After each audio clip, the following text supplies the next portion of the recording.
Hey everybody, long time no see. It's not work from home Friday, but for you it is, for us it's not. We're gonna do this again. This is the third time that I've tried to record us doing a Harry Potter Battle of Hogwarts marathon. This one's gonna be the one. This one's gonna actually make it onto the channel. What do you think? Nah, probably not.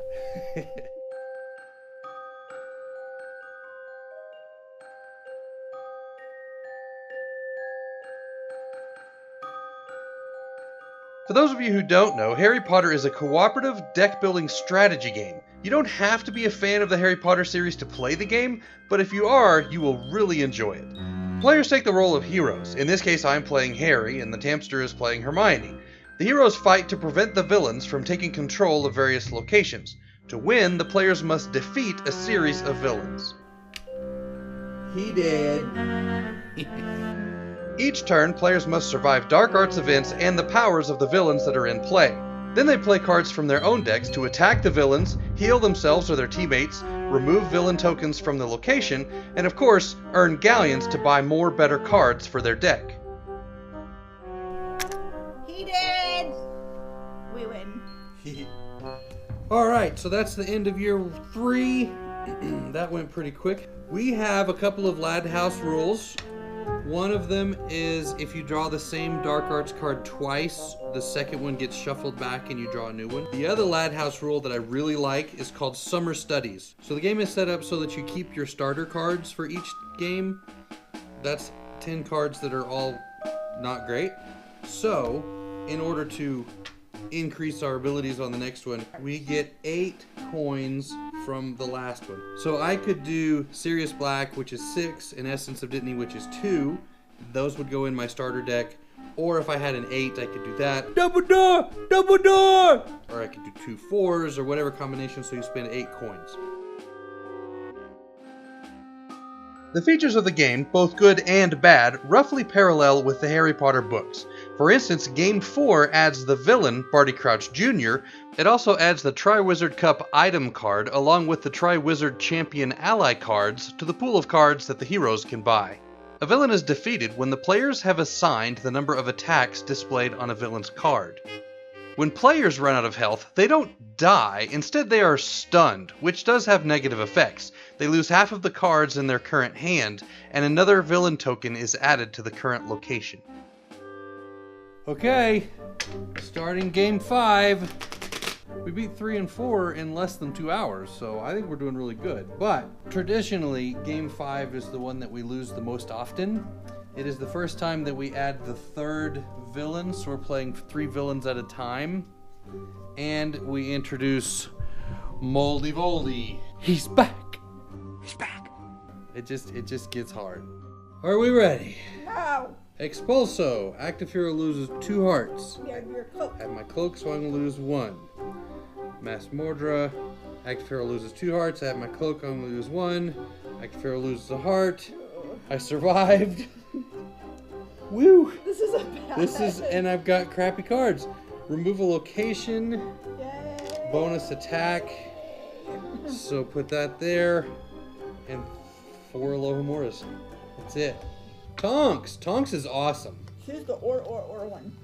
3 coins, or 2 attacks, or remove a location, or. Because she's an or. Get it?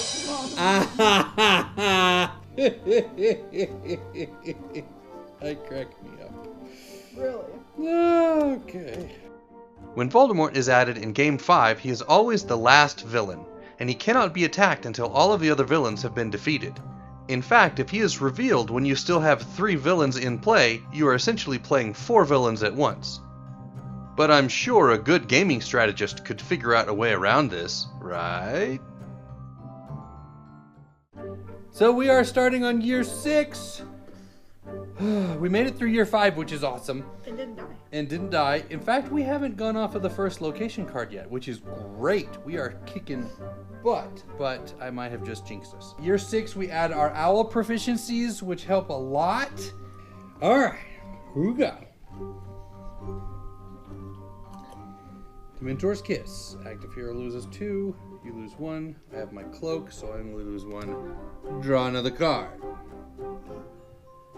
I thought what it was. Avada Kedavra. Active hero loses 3 hearts, but I only lose 1. Draw another card. Mass Mordra. Oh god. Add a villain token. Remove a heart, remove a heart, remove a heart. Stunned. Add a villain token. Lose 2 cards. Lose a heart, lose a heart, lose a heart. Stunned. Add a token. Lose 2 cards. I don't like you. Yeah. Oliver Wood. Oliver Wood? I didn't know she had any wood.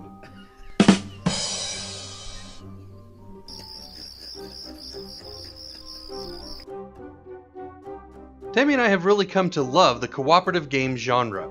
Rather than trying to defeat each other, we're allowed to put our heads together and talk through problems to overcome the game itself.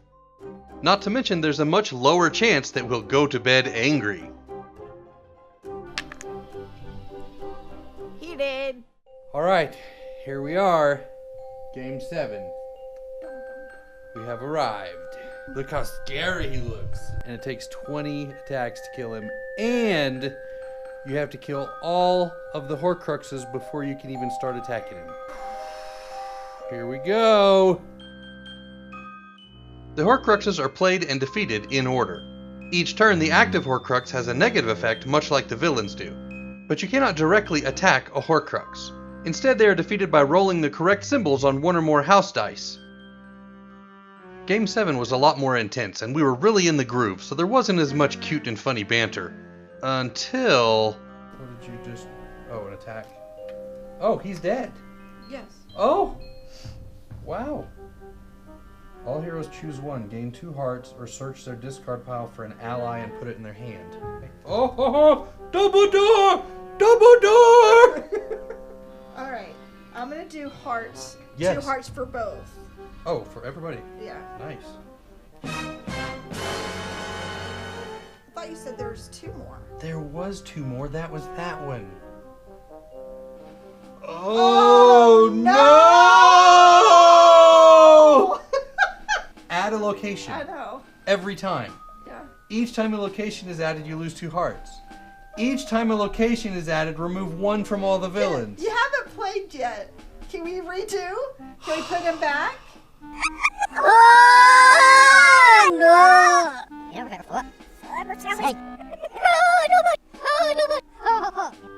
Sorry, Dumbledore. I got my 2 hearts back. 2 hearts from Fox.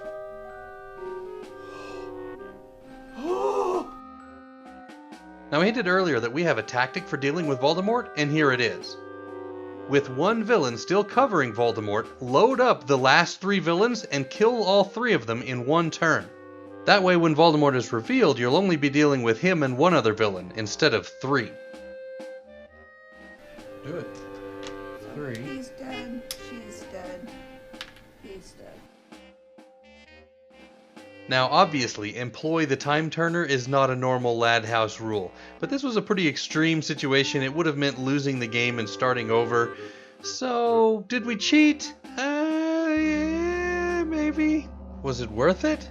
Well, yeah. Just watch and see. Draw a card. And heart. I think you got him. You got him. That's it.